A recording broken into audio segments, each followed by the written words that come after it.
नमस्कार। चंद्रमा का ज्योतिष में विशेष महत्व है और किसी भी शुभ कार्य के लिए चंद्रमा को ना देखें ऐसा हो ही नहीं सकता।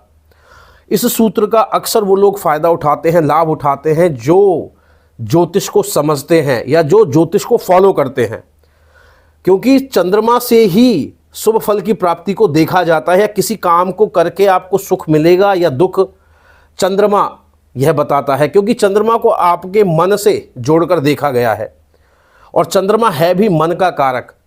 तो मन, कभी कभी आप ऐसा देखा होगा आपने, किसी बुरे काम को करने के बाद भी आपको परेशानी नहीं होती, या कोई आपको नुकसान हो गया तब भी आपको परेशानी नहीं होती, लेकिन कहीं छोटा नुकसान होने के बावजूद भी आप परेशान हो जाते हैं। तो यह किस पर, मन की स्थिति पर निर्भर करता है। वहीं एक जंगल में बैठे हुए ऋषि या एक तपस्वी सुखी होता है और एक घर में रहने वाला आदमी जिसके पास सभी लग्जरीज मौजूद है फिर भी वह दुखी रहता है। तो यह सब मन के वशीभूत है। तो जैसा मन वैसा ही आप महसूस भी करेंगे।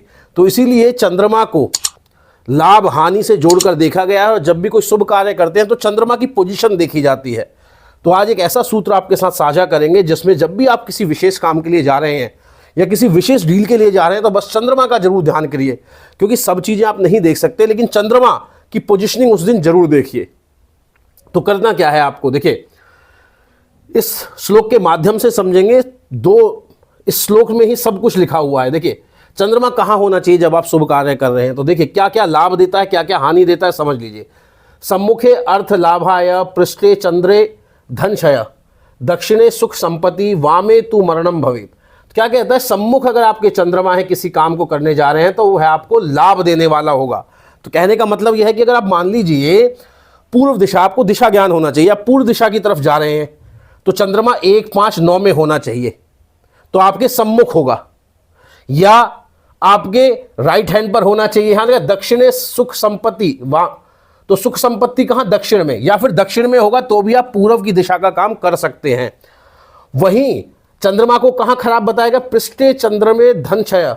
तो अगर आपकी पीठ पर आता है, आप पूर्व की दिशा में अगर जा रहे हैं और चंद्रमा आपका 3, 7 और 11 नंबर राशि में है तो यह आपके पीठ पर होगा, जिसमें धन क्षय मतलब धन की आपका नुकसान को दर्शाता है। तो उस समय में कोई अगर ऐसा काम है जिसमें आप डीलिंग कर रहे हैं, कोई पैसे का लेन देन है, तो उस कार्य को ना करें, क्योंकि धन क्षय की संभावना उसमें ज़्यादा बन जाती है।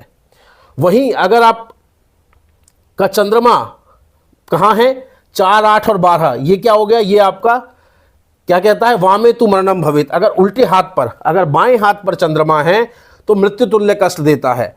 तो कहाँ, अगर पीठ पर 3, 7 और 11 राशि में क्या है, अगर पूर्व की दशा करें तो आपके पीठ में हो जाएगा, ये पृष्ठे है ना।